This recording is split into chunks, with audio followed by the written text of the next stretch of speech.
አክብሮታዊ ሰላምታችን በያላችሁበት ይድረስ። የተከበራችሁና የተወደዳችሁ የቻናላችን ቤተሰቦች እንደምን ቆይታችኋል? ሰዓቱ ብለን የመረጥናቸውን አጫጭር መረጃዎችን ይዘን ቀርበናል። እስከ ፍጻሜው ድረስ አብራችሁን ቆዩም። በደቡብ አፍሪካውያን ጥላቻና የስደተኞች መከራ ዳግም አገርሽቷል። ቤት እያንኳኩ አልወጣችሁም፣ እዚሁ ናችሁ እስካሁን እያሉ ስለሆነ ስጋታችን ከፍ ብሏል ሲሉ በደቡብ አፍሪካ ያሉ ኢትዮጵያውያን ገልጸዋል። ዝርዝር መረጃ ይዘናል። የኢትዮጵያ ሰብአዊ መብቶች ኮሚሽን በቅርቡ በአርሲ ዞን አስኮ ወረዳ የተፈጸመውን ጥቃት በተመለከተ ያወጣው ሪፖርት እውነታውን ያድበሰበሰና የፖለቲካ ዓላማ ያነገበ ነው ሲል ትብብር ለኢትዮጵያ አንድነት ፓርቲ በጽኑ ወቀሰ። የ3 እና 13 ዓመት ዕድሜ ያላቸውን የገዛ ልጆቹን በተደጋጋሚ አስገድዶ የደፈረው አባት በእስራት ተቀጣም። በደቡብ ኢትዮጵያ ክልል በተለይም በወላይታ ዞን ቦምቤ ከተማና በዚህ ወረዳ የሚኖሩ ወጣቶች የአካባቢውን ከፍተኛ የስራ አጥነት ጫና በመቃወም ድምፃቸውን ለማሰማት አደባባይ መውጣታቸው ተገልጿል። በዝርዝር ይዘነዋል። ክቡራን የቻናላችን ቤተሰቦች እስከ መጨረሻው ድረስ አብራችሁን ውስጥ ቆዩ። እነዚህንና ሌሎችን በዝርዝር ታደምጣላችሁ። ለቻናላችን አዲስ የሆናችሁ ላይክ እና ሰብስክራይብ በማድረግ ቤተሰብ ይሁኑ። ወደ ዝርዝር መረጃዎች እናመራለን።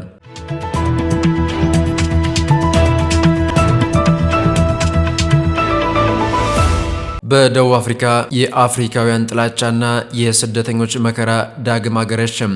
ቤት እያንኳኩ አልወጣችሁም፣ እዚሁ ናችሁ እያሉ ስለሆነ ስጋታችን ከፍ ብሏል ሲሉ በደቡብ አፍሪካ ያሉ ኢትዮጵያውያን ተናገሩ። በደቡብ አፍሪካ በስደተኛ ጠል ቡድኖች እየተቀሰቀሰውና የውጭ ዜጎች ይውጡልን የሚለው ዘመቻ ተጠናክሮ መቀጠሉን በሀገሪቱ የሚኖሩ ኢትዮጵያውያን ገልጸዋል። ከጆሃንስበርግ ከተማ አቅራቢያ በምትገኘው ሚድራንድ ከተማ የሚኖሩ ኢትዮጵያውያን እንዳስረዱት ላለፉት ጥቂት ጊዜያት ረገብ ብሎ የነበረው ዛቻ፣ ማስፈራሪያ፣ ዝርፊያና ደብደባ በአሁኑ ወቅት በከፍተኛ ሁኔታ አገርሽቷል ብለዋል። የአመፁ መሪዎች እስከ ሰኔ 23 ቀን ድረስ ሀገራችንን ለቃችሁ ውጡ ሲሉ ያስቀመጡት የጊዜ ገደብ እየተቃረበ በመምጣቱ በአሁኑ ወቅትም በሁሉም አካባቢዎች ከፍተኛ ውጥረትና ስጋት መንገሱን ነዋሪዎች ጠቁመዋል።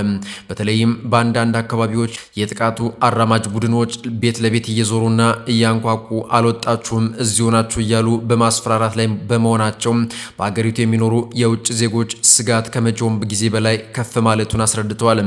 ማላዊ፣ ኒጀር፣ ጋና እና ናይጄሪያን የመሳሰሉ ሀገራት ዜጎቻቸውን በሰላም ማስወጣት የጀመሩ ሲሆን አንዳንድ አፍሪካውያንም ጥቃቱን በመፍራት ተሰባስበው በህዝባዊ አደባባዮች ላይ ውሎና አዳራቸውን እያደረጉ ይገኛሉ ብለዋል። የደቡብ አፍሪካ መንግስት ድርጊቱን እያወገዘ እርምጃዎችን እየወሰደ መሆኑን ቢገልጽም በተግባር ግን በአንዳንድ ቦታዎች ግድያን ጨምሮ ከባድ ዝርፊያና ማስፈራራት አሁንም እየተፈጸመ መሆኑን ሁለት የጆሃንስበርግ ነዋሪዎች ለቲክቫ ኢትዮጵያ ገልጸዋል።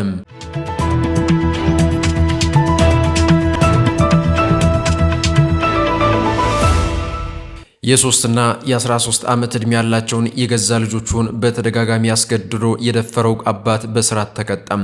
በሁለት ታዳጊ ህጻናት ልጆቹ ላይ በተደጋጋሚ ያስገድዶ መድፈርና በህግ የተከለከለ በዘመዳሞች መካከል የሚፈጸም የግብረ ስጋ ግንኙነት ወንጀል የፈጸመው ግለሰብ በጽኑ እስራት መቀጣቱ ተገልጿል። ይህን የወንጀል ድርጊት የፈጸመው አባት በእስራት እንዲቀጣ መወሰኑን የጉራጌ ዞን ፍትህ መምሪያ ኃላፊ አቶ ኤልያስ ሰብለጋም ለብስራት ሬዲዮ ተናግረዋል። የጉራጌ ዞን የአረቅት ከተማ አስተዳደር የመጀመሪያ ደረጃ ፍርድ ቤት ሰኔ 10 ቀን 2018 ዓ.ም በዋለው ችሎት ብይን ያስተላለፈው በአቶ ካድር ሙስጠፋ ላይ ነው።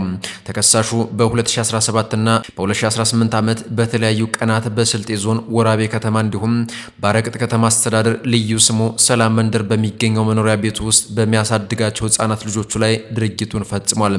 ግለሰቦቹ እድሜያቸው ከ2 እስከ 3 ዓመትና የ13 ዓመት የሆኑ ሁለት ህጻናት ልጆቹን በተደጋጋሚ አስገድዶ ደፍሯል ተብሏል። በዚህም ሰብአዊነት በጎደለው ድርጊቱ በከተማው አቃቤ ሕግ አማካኝነት 4 ተደራራቢ የወንጀል ክሶች ተመስርቶበታል። ተከሳሹ አቶ ከድር ሙስጠፋ በፍርድ ቤት ቀርቦ የእምነት ክህደት ቃሉ በተጠየቀበት ወቅት ድርጊቱን አልፈጸምኩም በማለት የክህደት ቃል ቢሰጥም አቃቤ ሕግ ግን ድርጊቱን የሚያስረዱ 6 የሰው ምስክሮችንና 2 ጠንካራ የሰነድ ማስረጃዎችን ለችሎቱ አቅርቧል።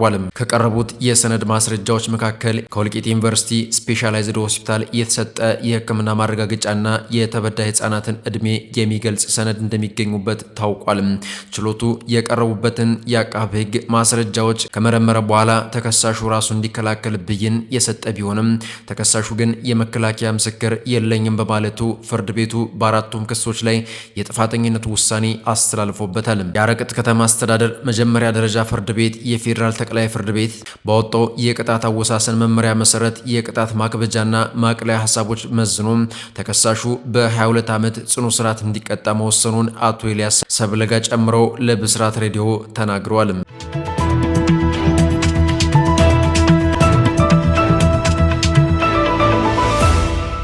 የኢትዮጵያ ሰብአዊ መብቶች ኮሚሽን በቅርቡ በአርሲ ዞን አስኮ ወረዳ የተፈጸመውን ጥቃት በተመለከተ ያወጣው ሪፖርት እውነታውን ያድበሰበሰና የፖለቲካ ዓላማ ያነገበ ነው ሲል ትብብር ለኢትዮጵያ አንድነት ፓርቲ በጽኑ ወቀሰም። ትብብሩ ለኮሚሽኑ በላከው ይፋዊ ደብዳቤ ላይ እንዳመለከተው ኢሰማኮ ሰኔ 1 ቀን 2018 ዓ.ም ባወጣው ሪፖርት የሟቾችን ቁጥር 3 ብቻ ማድረጉና ጥቃቱ ሃይማኖትን ማዕከል ያላደረገ ነው በማለት የደረሰበት ድምዳሜ ፍጹም ስህተት ነው ብሏል። ከተጎጂዎች እና ከታማኝ የቦታው ምንጮች አግኝቻለሁ ያለው መረጃ እንደሚያሳየው የሟቾች ቁጥር ኮሚሽኑ ከጠቀሰው በ10 እጥፍ እንደሚበልጥና ፍጅቱም ጥንታዊ ቤተክርስቲያንን ከማቃጠል ጀምሮ ሃይማኖትና ማንነትን ማዕከል አድርጎ የተቀናጀ መሆኑን ድርጅቱ አስታውቋል።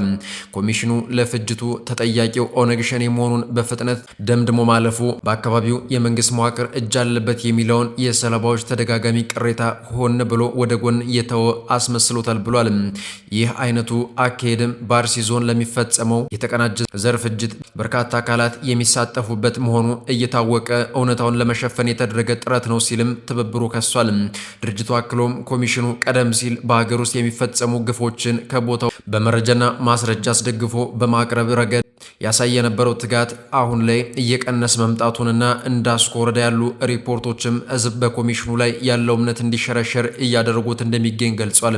በመጨረሻም የትብብር ለኢትዮጵያ አንድነት ፕሬዝዳንት ተፈርሞ የተላከው ደብዳቤ ኮሚሽኑ ይህን የተሳሳተ ሪፖርት ማውጣት ያስፈለገበት መንስኤ ገልጾ በቦታው እንደገና ጥልቅ ማጣራት በማድረግ የተዛባውን መረጃ ለህዝብ ማስተካከያ እንዲሰጥበት ጠይቀዋል። ከዚህም በተጨማሪ በጥቃቱ ውስጥ ያለውን የመንግስት መዋቅር ድርሻ በግልጽ በመጥቀስ ተጠያቂነት እንዲሰፍን እንዲሁም ህዝቡ ተፈጥሯዊ መብቱን ተጠቅሞ ራሱን ሊከላከል የሚችልበትን መፍትሄ ጭምር ኮሚሽኑን እንዲጠቁም በአክብሮት ጥሪያቸውን አቅርበዋል።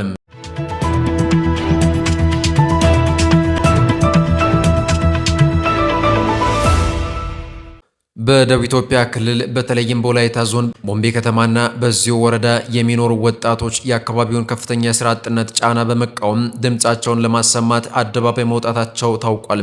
ሆኖም የስራ አጥነት ችግር እንዲፈታላቸውና የስራ ዕድል እንዲመቻችላቸው በሰላማዊ መንገድ አደባባይ የወጡትን ወጣቶች ድምጽ ለማፈን የከተማው ፖሊስ ከፍተኛ ጥረት እያደረገ እንደሚገኝ ታውቋል። ወጣቶች መሰረታዊ የኢኮኖሚና የህልውና ጥያቄዎቻቸውን በሰላማዊ መንገድ እያቀረቡ ባሉበት በአሁኑ ወቅት የከተማው ፖሊስ የሰልፈኞቹን ድምጽ ለማጥፋትና እንቅስቃሴያቸውን ለመግታት እያደረገ ያለው ሙከራ በወጣቶች ላይ ከፍተኛ ውጥረትና አለመረጋጋት እየፈጠረ ይገኛል ብሏል። ከዚህም በተጨማሪ የጸጥታ አካላቱ በሰላማዊ ሰልፉ ላይ የተሳተፉትን ወጣቶች በስልካቸው ካሜራ በስፋት እየቀረጹ እንደሚገኙ ከአካባቢው የወጡ መረጃዎች ያረጋግጣሉ። ይህ የፖሊስ ድርጊት ተራ ክትትል ሳይሆን በሰልፉ ላይ በንቃት የተሳተፉትን ወጣቶች ማንነት ለይቶ በማስቀመጥ በቀጣይነት በእያንዳንዳቸው ላይ በተናጠልም ጥቃትና የመያዝ እርምጃ ለመውሰድ የታቀደበት ስልታዊ ዝግጅት መሆኑ ተደርሶበታል።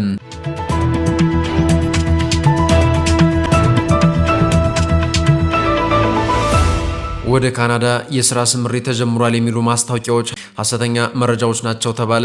የስራና ክህሎት ሚኒስቴር ወደ ካናዳ የሚደረግ የስራ ስምሪትም ሆነ ምዝገባ እስካሁን አልተጀመረም ሲል አስታውቋል። ሚኒስቴሩ በሰጠው መግለጫ ወደ ካናዳ የስራ ስምሪት ተጀምሯል በሚል ስም የሚሰራጩ ማስታወቂያዎች ሐሰተኛ መሆናቸውን ገልጾ ዜጎች እንዳይታለሉ አሳስቧል። በአሁኑ ወቅት ኢትዮጵያ ከሳውዲ አረቢያ፣ ከተባበሩት አረብ ኤምሬትስ፣ ከጆርዳን፣ ከኳተርና ከሊባኖስ ጋር ባላት የሁለትዮሽ ስምምነት መሰረት ብቻ ህጋዊ የስራ ስምሪት እየተካሄደ መሆኑን ሚኒስተሩ ገልጿል። መቀመጫውን ካናዳ ካደረገው ፊውቸር ፊት ኢንተርናሽናል ጋር ስምምነት የፈጸመው ሚኒስተሩ ወጣቶችን በዓለም አቀፍ የስራ ገበያ ተወዳዳሪ ማድረግና የትምህርት እድል እንዲያገኙ ለማመቻቸት መሆኑን ጠቅሷል። በተጨማሪም ወደ ካናዳ እንልከውታለን በሚል ሰበብ ገንዘብ የሚጠይቁ አካላት አጭበርባሪዎች መሆናቸውን ጠቁሞ ለማንኛውም ፕሮግራም ክፍያ እንደማይጠየቅ መግለጹን ብስራት ሬዲዮ ሰምቷል።